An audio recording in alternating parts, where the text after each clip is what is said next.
আজকের রেসিপি হচ্ছে একটু অন্যরকমভাবে পটল চিংড়ি। তো এখানে দেখো নিয়েছি আমি পরিমাণ মতো পটল আর আলু, লঙ্কা। এখন পটলগুলোকে আমি সুন্দর করে কেটে নিচ্ছি।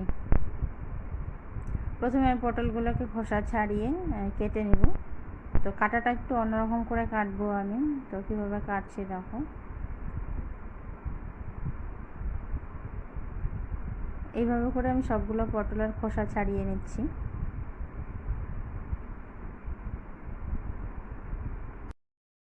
একইভাবে আমি সবগুলো পটলের খোসাগুলোকে আমি ছাড়িয়ে নিয়েছি। আর এখানে আলু আর পেঁয়াজ লঙ্কা পরিষ্কার করে নিয়েছি। আর দেখো পটলটা আমি এইভাবে করে কাটছি, একটু ছোট ছোট পিস করে কাটবো।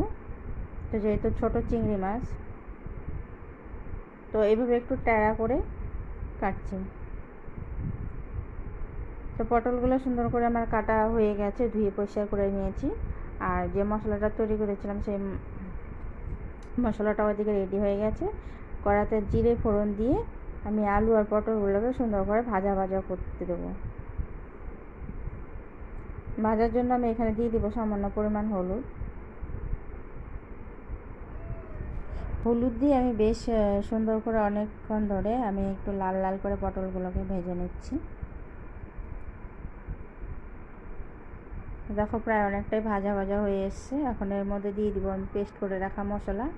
তো মশলার মধ্যে এখানে আছে আদা, জিরে, ধনিয়া, আর আছে কাঁচা লঙ্কা পেস্ট, অল্প পরিমাণে রসুন।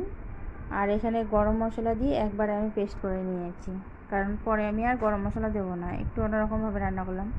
এখন দিয়ে দিলাম পরিমাণ মতো হলুদ, লঙ্কার গুঁড়ো, আর দিয়ে দিচ্ছি লবণ। দিয়ে আমি মশলাটাকে একটু ঢাকা দিয়ে ভালো করে কষিয়ে নেব। তো কষানোর আগে দেখো আমি দিয়ে দিলাম একটু চিনি, স্বাদ মতো চিনি দিয়ে দিলাম। এখন আমি ঢাকা দিয়ে রেখে দেবো কিছুক্ষণের জন্য। বেশ কিছুক্ষণ ঢাকা দিয়ে রেখেছিলাম, জলটা শুকিয়ে গেছে। তা আরেকটু শুকনো শুকনো করে নিয়ে এর মধ্যে দিয়ে দেবো ভেজে রাখা চিংড়ি মাছ। তো চিংড়ি মাছগুলো আমি আগেই ভেজে তুলে রেখেছিলাম। তো চিংড়ি মাছগুলো মশলার সাথে দিয়ে আরও বেশ কিছুক্ষণ কষিয়ে নেব।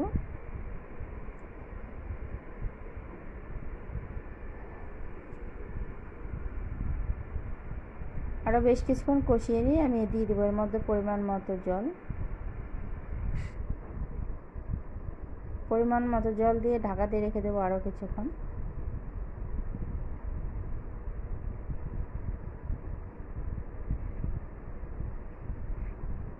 আমি বেশ কিছুক্ষণ ঢাকা দিয়ে রেখেছিলাম, এখন রেডি হয়ে গেছে সবজিটা। তো আরেকটু সামান্য ঝোলটা একটু শুকিয়ে আমি নামিয়ে নিচ্ছি।